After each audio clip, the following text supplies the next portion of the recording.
Have you ever felt like, man, I don't really feel anything on this exercise, is this even doing anything? And you don't even need to answer that. Of course that you feel that way on at least one exercise. So today I want to solve this problem for you, which means that I will show you hidden training cues that will instantly change the whole exercise for you. So you will be able to go from, this doesn't really do anything, to, oh my god, this feels beyond incredible. Let's start with the training cue for the chest. That makes such a big difference that you will be asking yourself why you didn't do it sooner. And you will be surprised how simple it actually is. All you need to do on any chest exercise is try to hold your chest high. Simply just make sure that you are holding your chest up when you do any type of chest press. This makes the difference between not feeling anything and getting mediocre gains, and having an insane mind-muscle connection and gains like you have never seen before. To guarantee that you do this properly, you should know how to get into the arched position. To get into the arched position, push your chest as high as you can and squeeze your shoulder blades together while pushing your traps into the bench. And then you hold this position for your whole set. If you manage to do it right, your back will not be laying flat on the bench anymore. Instead, it's going to have this small arch. This will guarantee that you get the best chest gains possible. And you will also protect your shoulders while doing it. Because when you get into the arched position and you push your chest up as high as you can, all the load will get shifted to your chest instead of your shoulders. And even if you do an exercise like the cable fly and there is nothing that you can arch your back against, you still need to hold your chest up. Because when you do that, you can stretch out your chest so much more. Pushing your chest up high prevents your shoulders from caving in and will instantly change your chest training around. So anytime you do a chest exercise, ask yourself, am I holding my chest up? Because if you allow your shoulders to cave in and your chest collapse, you will quite literally never be able to build an impressive chest. So remember that. The next training cue is for back training. I'm sure you have heard in the past that when you do some kind of pulling exercise, you need to focus on pulling with your elbows and not with your hands. Which is true, this is very important. But do you even know what this phrase means in reality? Because when you hear pull with your elbows, it's kind of hard to imagine what it really means. So let me show you what this actually means. First thing you have to realize is that your hands are only for holding the weight, otherwise they are just hooks, that's all. All the pulling is done by your elbows. And to pull with your elbows correctly, you need to remember one simple thing. Your forearms always need to be in line with the direction of the pull. Your forearms shouldn't be in this position or even this position. They always need to be perfectly aligned. This is how you pull with your elbows and not with your arms. And this is not only relevant for the lat pull down, this goes for all the back pulling exercises. So make sure that you apply this to your back training, because it's going to change everything around for you. Now let's take a look at the training cue that will completely transform your calf training. A lot of people struggle with growing their calves, and that's because they are missing out on this crucial training cue. Every time you do any type of calf raise, you need to make sure that at the bottom of the rep you are getting the full stretch by going down and even adding in a small pause. And then you do a very similar thing when you reach the top of the rep. You want to go all the way up and really squeeze your calves as much as possible, also with a small pause. Because if your calf training looks like you are on a bouncy castle, then no wonder your calves look like you have never trained them. Once you start using this training cue, I'm sure you will see an insane difference. Now let's take a look at a super important shoulder training cue. This cue is specific to the lateral raise. To really get the most out of this exercise, you need to do one thing. When you move your arms up, you need to lead with your elbows and not your hands. This might seem super small, but it makes all the difference in the world. Imagine that you are a puppet and there are strings attached to your elbows and to your hands. And what you want to do is cut these strings attached to your hands. And the puppet should just be controlled by the strings connected to the elbows. This is how you get the absolute most out of the lateral raise. And now finally, the most important biceps training tip. When you train your biceps, you need to pay very close attention to your elbows. If your elbows start to really move forward while you curl, your front delts start taking over the curl, and that will take away tension from the biceps.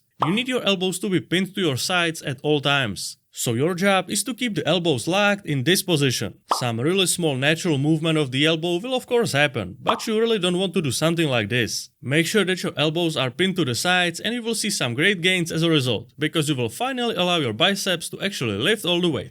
And that's all I got for you today. If you would like to get your bodybuilding journey started in the simplest way possible and uncover even more useful training cues and tips, go check out the beginner bundle by clicking the first link in the description. Thanks for watching and I will see you next time.